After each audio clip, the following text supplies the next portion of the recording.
Vamos a esta hora a conversar vía Skype desde la ciudad de Guatemala con la economista Alejandra Contreras, quien es precisamente encargada de este ramo en el Instituto Centroamericano de Estudios Fiscales, ICEFI por sus siglas. Economista, buenas noches, mil gracias por acompañarnos, bienvenida. A ustedes, muchas gracias por el espacio. Es un placer recibirla. Recientemente se publicó un informe realizado por la organización Save the Children y también el Instituto Centroamericano de Estudios Fiscales para determinar cuánto determina diariamente, es decir, en dólares, los países centroamericanos para el beneficio de la niñez y con ello atacar estructuralmente la causa que motiva o una de las causas que motiva la alta migración infantil ilegal hacia Estados Unidos. Se determinó, según algunos voceros, que no es suficiente la cantidad, que es muy poca. Y la pregunta de rigor a esta hora que surge es ¿por qué los gobiernos invierten esa cantidad y no más? ¿Está dentro de sus arcas la posibilidad de hacerlo y realmente con más dinero se puede subsanar esa situación?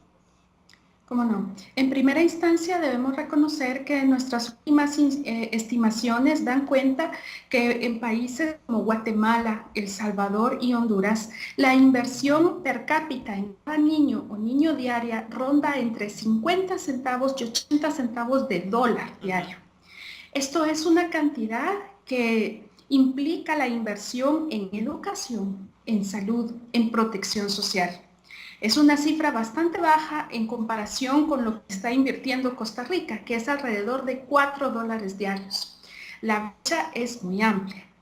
La situación que ha enfrentado Centroamérica a raíz de la crisis económica que marcó sobre todo el 2009 ha puesto una coyuntura en que los ingresos fiscales han mermado. Varios países han recurrido a reformas tributarias para hacerse de recursos.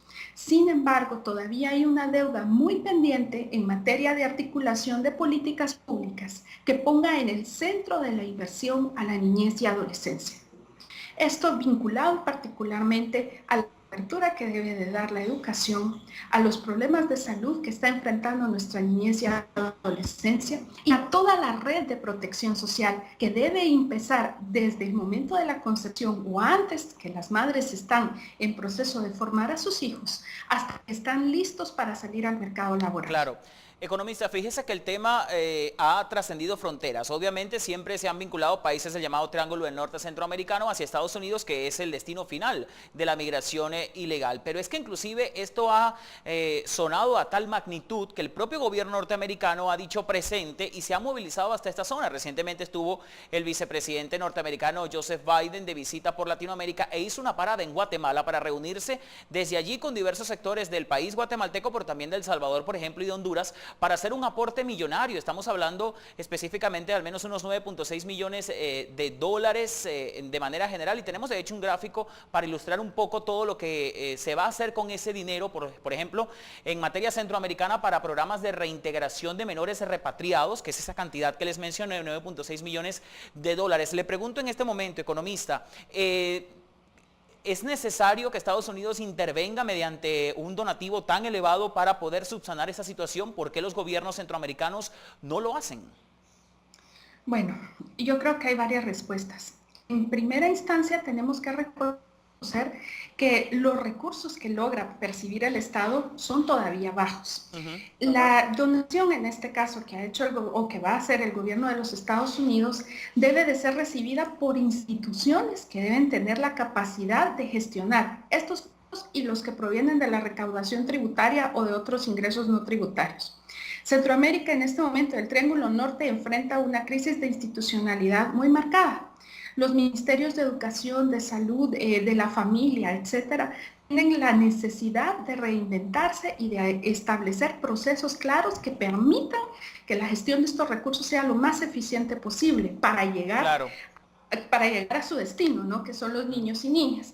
En este proceso hace falta una reforma grande en materia de ley de compras y contrataciones, en materia de servicio civil, para asegurar que el recurso humano más calificado sea el que salga a atender a nuestros niños y niñas. Y que sobre todo eso no se maneje, economista, desde la perspectiva política y sobre todo, valga la redundancia, a través de Estado. Porque, por ejemplo, para Guatemala se van a destinar 40 millones de dólares para establecer un programa de seguridad ciudadana, el cual se desarrollará en los próximos 5 años y estará bajo la supervisión de la Agencia de Estados Unidos para el Desarrollo Internacional, por un monto precisamente, como les digo, de 40 millones de dólares. Y a esta hora, obviamente, en el caso guatemalteco, por ejemplo, desde el ICEFI, ¿consideran ustedes que se van a hacer manejos, auditorías y hasta evaluaciones constantes por parte de Estados Unidos para que ese dinero llegue al destino que está planteado y no se desvirtúe, por ejemplo? Tendría que hacerse un convenio de cooperación en el cual se puedan verificar las metas. Pero yo sí quisiera apuntar una cosa, 40 millones de dólares es todavía un monto bajo para la brecha de recursos que requiere la inversión en niñez y adolescencia. Nuestras últimas estimaciones dan cuenta que tenemos al menos para cubrir la tercera parte de la población más vulnerable que hacer inversiones por 3.5% puntos del PIB. Esto es una cantidad que supera los 40 millones de dólares que estamos hablando. Es decir, que el reto que tenemos para enfrentar esta necesidad de inversión es muchísimo más que esto. Claro, pero es un aporte que hace el gobierno norteamericano mediante precisamente la figura del vicepresidente Joseph Biden, que no solo se queda en Guatemala, economista Contreras, también El Salvador va a recibir 25 millones de dólares, que en ese caso se van a invertir en la creación de 77 nuevos centros de atención para jóvenes en riesgo, que se sumarán a los 30 existentes. Esa iniciativa formará, según los expertos, parte del programa para la prevención del crimen y la violencia. 25 millones de dólares para El Salvador, ¿también es poco según su perspectiva en el ICEFI? Bueno, lo que tenemos que recordar es que la situación vulnerable en la que está nuestra niñez y adolescencia obedece a condiciones de exclusión muy profundas. La pobreza es marcada. Alrededor de 13 de cada 20 niños o niñas están en condiciones de pobreza, una privación muy fuerte. Cierto.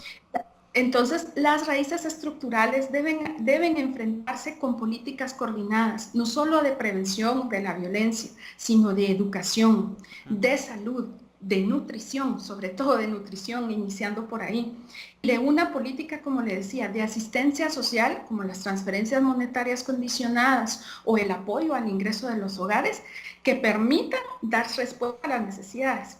Adicionalmente, Centroamérica enfrenta en este momento el reto de ver a qué sector va a apostar crecimiento económico sea sostenible.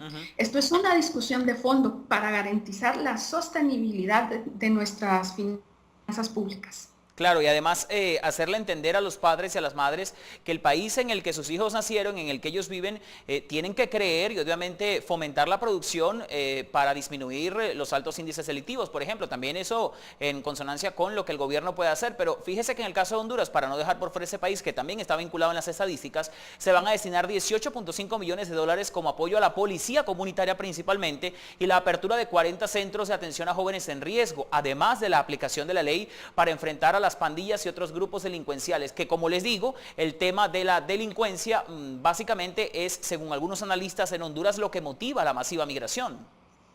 Ahora, tenemos que recordar que la prevención del delito tiene dos fases. Una reactiva, que puede ser esta, invertir recursos frente a la situación, pero hay una preventiva. Claro. Y esta preventiva va hacia las causas estructurales que he mencionado. Entonces, la respuesta de los estados no puede ser tan reactiva, tiene que ir hacia la causa. Mientras no vayamos a las raíces de este problema, vamos a seguir enfrentando situaciones tan lamentables como la migración de nuestros niños y niñas. Quisiera apuntar que la migración no es el único problema de nuestra niñez y adolescencia. Además está el trabajo infantil, el riesgo de la trata de personas, la deserción escolar. Nuestro problema es mucho más, digamos que la punta del iceberg la podemos ver en los altos índices de homicidios que enfrentan ciudades como Guatemala, Tegucigalpa o El Salvador, pero esto va mucho más al fondo de las condiciones de exclusión que hemos enfrentado en los últimos 50 o 60 años. Claro, ya para cerrar, economista, desde la perspectiva centroamericana la realidad económica es muy distinta del llamado Triángulo Norte a lo que ocurre en países como Costa Rica y Panamá, por ejemplo. ¿Por qué esos países del sur se han logrado dar un viraje a la situación social y se han convertido en receptores de talentos y también de personas migrantes, pero en buen sentido que buscan de una u otra forma aportar inclusive a la economía, mientras que las otras naciones, por el tema delincuencial, social, también de alimentación y otros factores que usted bien ha esgrimido hasta este momento, momento, buscan mirar hacia Estados Unidos constantemente como el llamado sueño americano.